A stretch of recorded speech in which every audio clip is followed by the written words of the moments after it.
കേരളത്തിന്റെ കടബാധ്യത ചൂണ്ടിക്കാട്ടി UDF സർക്കാർ ധവളപത്രം പുറത്തിറക്കി. സംസ്ഥാനത്തിന്റെ ആകെ കടബാധ്യത 5.07 ലക്ഷം കോടി രൂപ. മൊത്തം റവന്യൂ വരുമാനത്തിന്റെ 77% ചെലവഴിക്കുന്നത് ശമ്പളം, പലിശ, പെൻഷൻ എന്നിവയ്ക്ക്. ട്രഷറി പ്രതിസന്ധി രൂക്ഷമെന്നും KSRTC, ജല അതോറിറ്റി തുടങ്ങിയ സ്ഥാപനങ്ങൾ നഷ്ടത്തിലെന്നും ധവളപത്രം. VD സർക്കാരിന്റെ ധവളപത്രത്തിൽ കിഫ്ബിക്ക് രൂക്ഷ വിമർശനം. കിഫ്ബിക്ക് 21,000 കോടിയുടെ കടബാധ്യതയെന്ന് ധവളപത്രം. കിഫ്ബി പലപ്പോഴും സർക്കാർ കടമെടുക്കുന്നതിനേക്കാൾ കൂടുതൽ കടമെടുക്കുന്നു.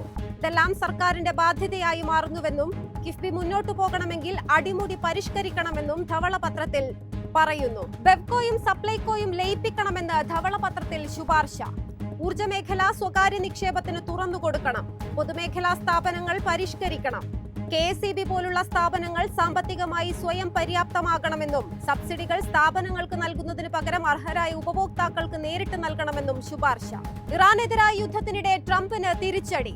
US കോൺഗ്രസിന്റെ അനുമതിയില്ലാതെ യുദ്ധം ചെയ്യാൻ പാടില്ല. ഇറാനെതിരെ കൂടുതൽ സൈനിക നടപടികളിലേക്ക് കടക്കുന്നതിൽ നിന്ന് ട്രംപിനെ വിലക്കുന്നതിനുള്ള സുപ്രധാന പ്രമേയം US ജനപ്രതിനിധി സഭ പാസാക്കി. സംസ്ഥാനത്ത് സ്വർണ്ണ വില കുറഞ്ഞു. പവന് 80 രൂപ കുറഞ്ഞ് 1,14,480 രൂപയായി. ഗ്രാമിന് 10 രൂപ കുറഞ്ഞ് 14,310 രൂപയിലെത്തി.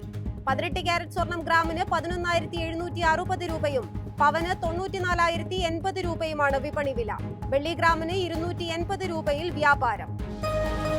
എളുപ്പത്തിൽ സമ്പാദ്യം വളർത്താം. ഇന്ന് തന്നെ മൈഫിൻ TV ആപ്പ് ഡൗൺലോഡ് ചെയ്യൂ.